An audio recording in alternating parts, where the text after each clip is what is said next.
Queridos amigos, bienvenidos al curso de crecimiento espiritual según la Kabbalah. Hoy vamos a hablar de la guerra de Gog y Magog. Y según Maimónides, en su libro Mishneh Torah, en las leyes sobre los reyes, él nos dice que esta guerra de Gog y Magog es la que precede a la era mesiánica. Y por tanto, esta guerra son como los dolores de parto que anuncian una nueva vida, un nuevo amanecer. Y en esta Haftará, el capítulo de Zacarías 14, del versículo 1 hasta el versículo 21, dice el profeta Zacarías, porque yo reuniré a todas las personas en batalla contra Jerusalén y la ciudad será tomada y saqueada. Después vendrá Dios y peleará con aquellas naciones como peleó el día de la batalla, se refiere a la salida de Egipto, y acontecerá que en ese día no habrá luz clara ni oscura, y será un día en el cual es conocido como el día de Dios, que ni será día ni de noche, mas acontecerá que el tiempo de la tarde habrá luz y Dios será rey sobre toda la tierra. En aquel día Dios será uno y su nombre uno. Quiere decir que va a haber un cambio de la ley natural, que en ese día no habrá ni día ni noche, y por tanto ese cambio de las leyes naturales va a anunciar una nueva era donde va a haber un cambio a nivel de lo que va a ser la espiritualidad. Ahora, también en Sukkot, pero luego en el primer sábado que continúa esta festividad de las cabañas, leemos el capítulo 38 y 39 del profeta Ezequiel.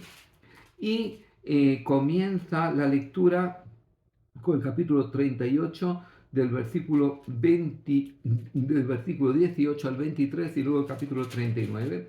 Y dice lo siguiente: y será en aquel tiempo cuando vendrá Gog contra la tierra de Israel. ¿Quién es Gog? Dijeron nuestros sabios: Gog es un rey que vendrá a luchar contra la tierra de Israel.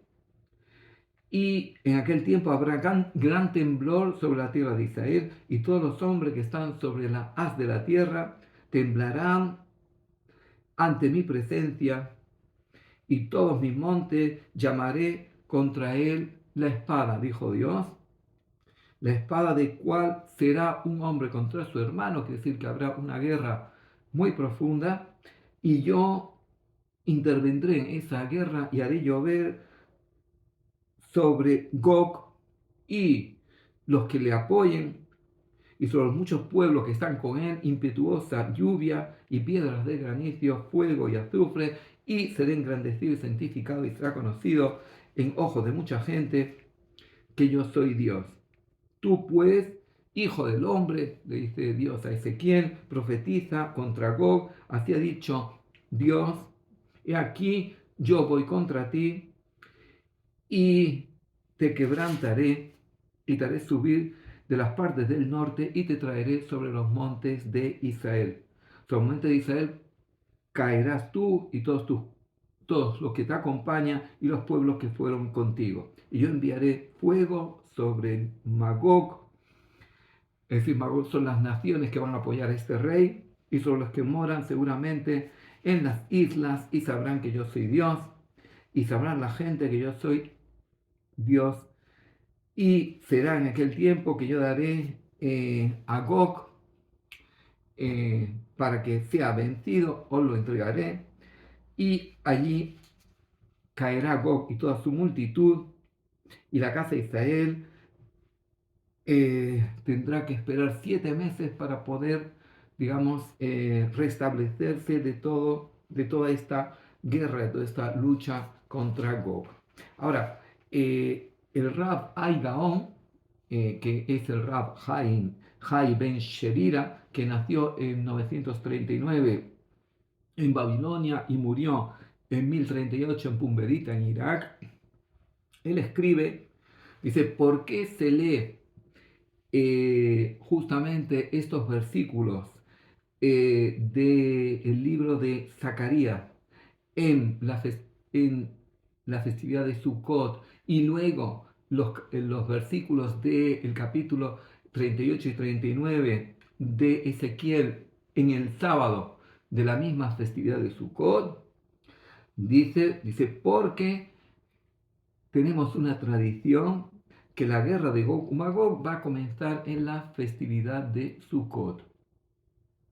Dice, ¿y cuándo va a ser la redención, la era mesiánica? Dijeron nuestros sabios que en Nisan, es decir, en la primavera, en la fiesta de Pesaj, que es el mes de Pesaj, el mes de Nisan, que es la salida de Egipto. Dice, y en Nisan fueron redimidos en el pasado, en la época de la salida de Egipto, dice, y serán redimidos en la época futuro, digamos, será la redención final, será la venida del Mesías y comenzará lo que es la época mesiánica. Y luego continúa el Rab Ai Gaon diciendo, quiere decir, por unas partes nos dice que la guerra de Gog y Magog va a empezar en Sukkot y que la redención y la era mesiánica serán en el mes de Nisan, es decir, 6 meses después. Y posteriormente nos dice, ¿y por qué en Pesaj leemos el capítulo 37 del profeta Ezequiel? Dice, ¿y qué habla el profeta Ezequiel en el capítulo 37? Dice, habla de la visión de los huesos secos. Y esa, dice, ¿por qué leemos el sábado de medio de la festividad de Pesaj esta visión de los huesos secos?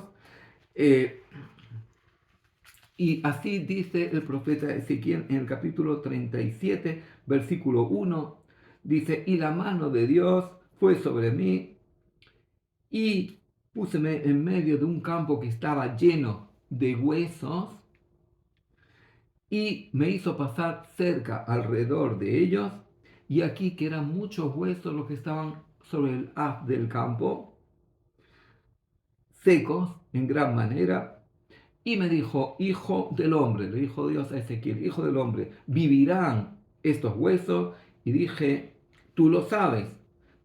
Dijo entonces, profetiza sobre estos huesos y dile, huesos secos, oíd la palabra de Dios. Así ha dicho Dios a estos huesos, he aquí que yo hago entrar en vosotros espíritu y viviréis, y pondré nervios sobre vosotros, y haré subir sobre vosotros carne, y os cubriré de piel, y pondré en vosotros espíritu, alma, y viviréis, y sabréis que yo soy Dios. Y dice el Rab Ai Gaon, el Rab Hai Ben Sherira, dice, ¿y por qué leemos en Pesaj justamente este capítulo 37 del profeta Ezequiel? Dice, ¿por qué? Dice, porque la resurrección de los muertos va a ser en Pesaj. Y por tanto, quiere decir que el mes de Nisan es un mes que está ligado, por una parte, a lo que va a ser la redención, la era mesiánica, dice, pero también la festividad de Pesaj, también que es en el mes de Nisan, dice, está ligada a lo que es la resurrección de los muertos. Y el Talmud, el tratado de Baba Batra, capítulo, página 73 del tratado de Baba Batra, habla de Rao Barjana. Dice que Rao Barjana, dice, y estaba viajando en un barco, dice, y de pronto vio una isla, y bajaron los que estaban con el barco, con él, y dijeron, bueno, vamos a ir a comer a esta isla. Dice, y vieron como una explanada, y subieron en ella.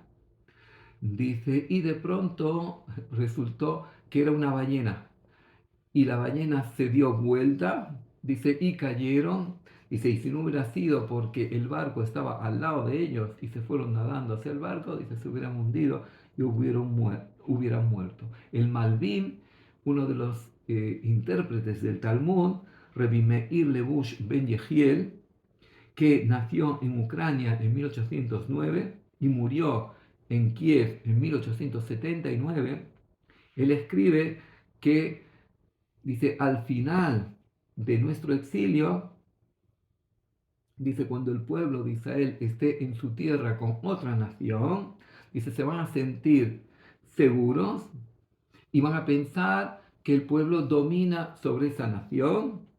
Dice, y sin darse cuenta, dice, de pronto esa nación los hará caer como la ballena. Dice, y si no fuera que el barco está cerca, Dice, si no fuera porque la redención está cerca, dice, se hubieran hundido todos. Quiere decir, si no fuera porque la redención está cerca y Dios va a intervenir para que esa redención venga, dice, hubieran caído todos. Y por tanto, dice el Zohar en la Perashá de Vayera, en la página 32, en nombre de Rab Hilla, Rab Yossi. Dice que iban en el camino Rabbi Yossi y Rabbi Hilla, y Rabbi Hilla empezó a suspirar con suspiros profundos. Y le dijo Rabbi Yossi a Rabbi Hilla, dice, ¿qué te pasa? ¿Por qué estás suspirando de esta forma? Dice, no, porque estoy recordando el capítulo donde Sara era estéril y no podía tener hijos. Y le dijo Rabbi Yossi, dice, sí, pero Dios le hizo un milagro para que pudiera tener un hijo a través del milagro. Y dice, sí, pero por otra parte, hasta que él hizo un milagro, dice, ya Abraham había tomado previamente a Agar y había tenido un hijo con ella, Ismael. Y aquí se va a generar una rivalidad entre hermanos. Y dice, y me está viniendo en profecía, dice, en una iluminación, me está viniendo que al final de los tiempos, Ismael va a obstaculizar el retorno del pueblo de Israel a su tierra.